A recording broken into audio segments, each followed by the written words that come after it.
અમદાવાદ જિલ્લાના સાણંદ પંથકમાં ધોધમાર વરસાદી જનજીવનને અસર કરી છે. વિરોચન નગરમાં અનેક વિસ્તારમાં જળબંબાકાર જેવી સ્થિતિ સર્જાઈ છે. જ્યારે કેનાલ તૂટતા હાઈવેને જોડતો માર્ગ બ્લોક કરવો પડ્યો છે. ભારે વરસાદના કારણે અનેક નીચાણવાળા વિસ્તારોમાં રસ્તાઓ પર પાણી ફરી વળ્યા છે. કેટલાક ઘરોમાં વરસાદી પાણી ઘૂસી જતા લોકોને મુશ્કેલી પડી રહી છે. ભારે વરસાદ દરમિયાન કેનાલ તૂટતા હાઈવેને જોડતો માર્ગ પણ બ્લોક થઈ જતા વાહન વ્યવહાર ખોરવાયો છે. બીજી તરફ વરસાદ વચ્ચે કેટલાક વિસ્તારોમાં મોબાઈલ નેટવર્ક અને વીજ પુરવઠો પણ ખોરવાતા લોકોની મુશ્કેલીઓ પડી રહી છે. આ દરમિયાન એડવોકેટ શમશુદ્દીન ખાન તેમજ સિકંદર ખાન અને જમિયતે ઉલમાએ હિન્દના પ્રમુખ મૌલાના મુનાવર ખાન તેમની ટીમ સાથે કમરસમાં પાણી વચ્ચે અસરગ્રસ્ત વિસ્તારોમાં પહોંચ્યા હતા. તેમણે અસરગ્રસ્ત લોકોની સ્થિતિ જાણી પાણીના યોગ્ય નિકાલ તેમજ જરૂરી કાર્યવાહી માટે તંત્ર સમક્ષ રજૂઆત કરવાની ખાતરી આપી છે. હાલ સ્થાનિક તંત્ર સમગ્ર પરિસ્થિતિ પર નજર રાખી રહ્યું છે. આજે વિરોચનનગરના અંદર ભારે વરસાદના કારણે જે હાલાકીનો સામનો કરવો પડી રહ્યો છે. મકાનોના અંદર પણ પાણી છે અને સરકારથી બસ એટલી જ માંગ છે કે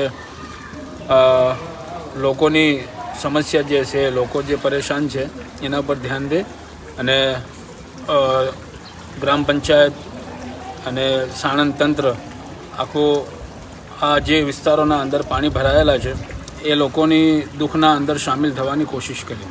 આજે વિરોચનનગર વરસાદમાં અસરગ્રસ્ત જે મકાનો રહ્યા, જે માણસો રહ્યા, એમની મુલાકાત અમે વિરોચનનગર ગામના યુવાનો તથા જમિયત ઉલમા હિન્દ મૌલાના અરશદ મદની સાહેબના માતેહતથી જે મુલાકાત લીધી એના અંદર જોયું તો ખરેખર ઘણા બધા મકાનો પાણીમાં ગરકાવ હતા.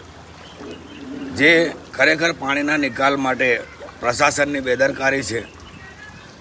વધુમાં અમારું કહેવું છે કે આજે વિરોચનનગર ગામની અંદર જ્યાં મુસ્લિમ સમાજ, જ્યાં દલિત સમાજ વસેલો છે, ત્યાં કોઈ પણ એવી જગ્યા, કોઈ એવો શેડ આજ દિન સુધી નથી બન્યો કે જ્યાં પકાઈને મુસ્લિમ દલિત સમાજના જે પણ મકાનો વરસાદથી અસરગ્રસ્ત છે એ લોકોને ખાવા પીવાનું પહોંચાડી શકાય. ખરેખર આ શરમનાક વાત છે. આજ દિવસ સુધી કોઈ પણ પંચાયતે, તાલુકા પંચાયતે કે જિલ્લા પંચાયતે આ વિસ્તારના માટે કોઈ સારા કાર્યો કર્યા નથી.